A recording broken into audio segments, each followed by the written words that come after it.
Welcome to dark mirror. నేను మీ కొత్తకొండ శక్తి ప్రసాద్. ఈరోజు ఇప్పుడు మనం ప్రస్తుతానికి 27 డివిజన్ కాంగ్రెస్ పార్టీ ఆశావాది పరమేశ్వరి గారితో ఉన్నాం. నమస్కారం అక్క. నమస్కారం. నా పేరు పరమేశ్వరి. నేను 27వ వార్డు నుంచి కాంగ్రెస్ పార్టీ అభ్యర్థిగా 27వ వార్డు నుంచి ఆశావాదిగా ప్రజల ముందుకు వస్తున్నాను. ఇప్పుడు 27వ వార్డు నుంచి మీరు ప్రజల ముందుకు వస్తున్నారు కదా, మీరు ఎక్కడి నుంచి వచ్చారు? నిజామాబాద్ లో స్థానికంగా వర్ణి చౌరస్తానేనా మీది? అవును, 40 సంవత్సరాల నుంచి ఇక్కడనే ఉంచు. అయితే రాజకీయాలు ఎప్పుడు ఏ క్షణం ఏం జరుగుతుందో తెలియదు.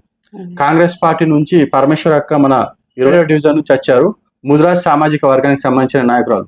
అయితే బీసీ సామాజిక వర్గానికి పెద్దపీట వేస్తున్న కాంగ్రెస్ పార్టీ ముదిరాజ్ సామాజిక వర్గాన్ని హక్కున చేర్చుకుంటామని ఆశిస్తూ కాంగ్రెస్ పార్టీలో జాయిన్ అవ్వడం జరిగింది.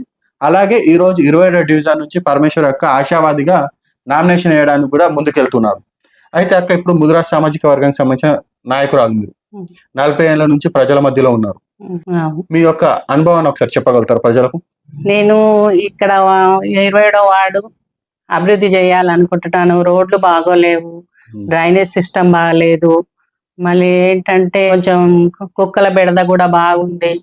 మహిళా మండలి నాయకురాలుగా 15 సంవత్సరాల అనుభవం ఉంది.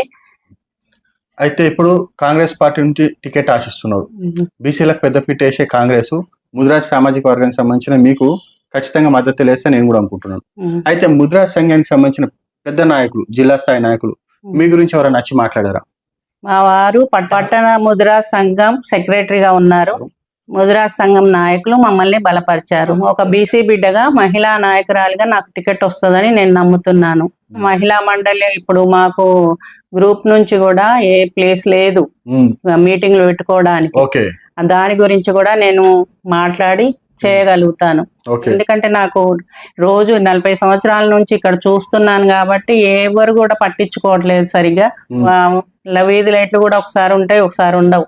ఎప్పుడు ఎవరు వచ్చినా నేను గెలిచినట్టయితే 24 అవర్స్ ఏ ప్రాబ్లం వచ్చినా నేను చూస్తాను. అలాగే ఇప్పుడు 27 డివిజన్ అంటే కొంచెం వెనుకబడ్డ ప్రాంతంలో గుర్తించింది. ఇక్కడ పార్కులు కానీ కమ్యూనిటీ హాల్ కానీ లేవు. మరి దీని గురించి మీరు ఏ రకంగా ప్రభుత్వం దృష్టికి తీసుకెళ్లబోతున్నారు? అధికారంలో ఉన్నది కాంగ్రెస్ పార్టీ కాబట్టి మనకి ఏదైనా అడిగితే ఇయ్యగలుగుతారు, మనం పరిష్కారం చేయగలుగుతాం. ప్రభుత్వం నుంచి నిధులు తీసుకొచ్చి ప్రత్యేకంగా కాలనీ అభివృద్ధి కృషి చేస్తా అంటారు. చూశారు కదా మిత్రులారా, 27 డివిజన్ కాంగ్రెస్ పార్టీ ఆశావాది పరమేశ్వరి అక్క ఏం చెప్తున్నారో. పార్టీ టికెట్ ఇచ్చి ప్రజల ఆశ నుంచి గెలిపిస్తే కాలనీలో ఉన్న ప్రతి సమస్యను నేను చర్యలు తీసుకుంటాను, కాలనీ అభివృద్ధికి కృషి చేస్తానని చెప్తుంది. సరే పరమేశ్వరి అక్క, మళ్ళీ కలుద్దాం మరి.